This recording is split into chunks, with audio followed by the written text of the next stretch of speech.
नूरे मोहम्मद खत्म हो जाए, ये झूठा नबी मांद हो जाए। एक दिन मदीना मुनौरा में रात का गहरा वक्त था।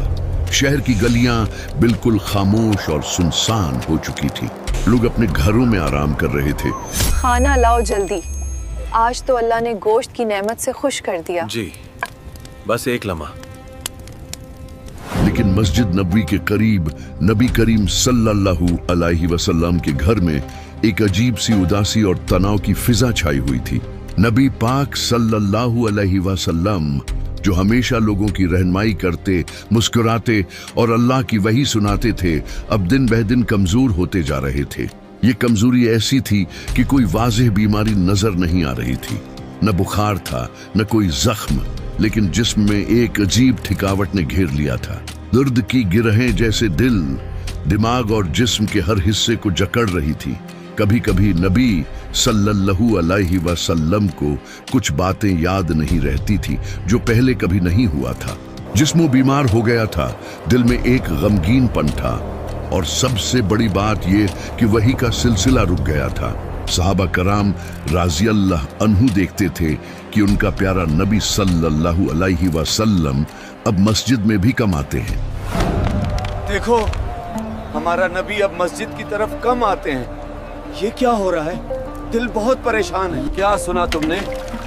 नबी की तबीयत ठीक नहीं। अल्लाह करे सब खैर हो। मदीना के लोग जो नबी सल्लल्लाहु अलैहि वसल्लम को अपना रहनुमा की तरह मानते थे, वो सब परेशान हो गए थे। बाजारों में, घरों में, मस्जिद में, हर जगह लोग सरगोशियां करते। नबी की तबीयत क्यों नासाज है? क्या कोई दुश्मन है जो ये सब कर रहा है? एक पोशीदा शर काम कर रहा था जो आंखों से नजर नहीं आ रहा था, लेकिन उसकी सरगोशियां दिल में खौफ और अंदेशे पैदा कर रही थी। अल्लाह की मदद करीब थी। उस अंधेरे में एक रोशनी आने वाली थी जो न सिर्फ नबी सल्लल्लाहु अलैहि वसल्लम को शिफा देगी, बल्कि पूरी उम्मत के लिए हिफाजत का जरिया बनेगी। लबीद बिन एसाम, जो मदीना में रहने वाला एक यहूदी जादूगर था, ये शख्स अल्लाह के नबी सल्लल्लाहु अलैहि वसल्लम की कामयाबी से बहुत जलता था। मोहम्मद तो मदीना में सबका प्यारा बन जाएगा, कुछ करना पड़ेगा। नबी सल्लल्लाहु अलैहि वसल्लम का पैगाम इस्लाम तेजी से फैल रहा था। लोग अल्लाह की तरफ आ रहे थे और मदीना में अमन और ईमान की रोशनी छा गई थी। लेकिन लबीद को यह सब बर्दाश्त नहीं हो रहा था। उसका दिल हसद की आग से भरा हुआ था। ये सब बर्दाश्त नहीं होता। लोग मेरी बात क्यों नहीं मान रहे?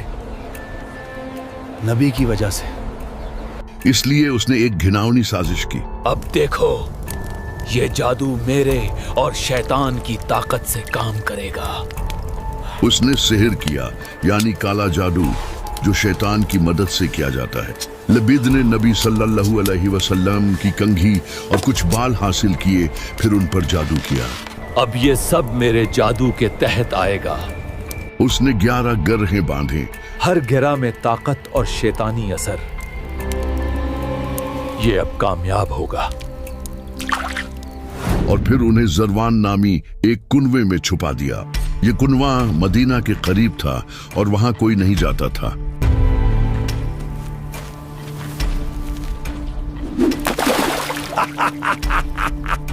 अब तो मोहम्मद परेशान हो जाएगा। अब नबी आद कमजोर हो जाएंगे, उनकी याददाश्त कमजोर होगी और शायद पैगाम इस्लाम रुक जाए।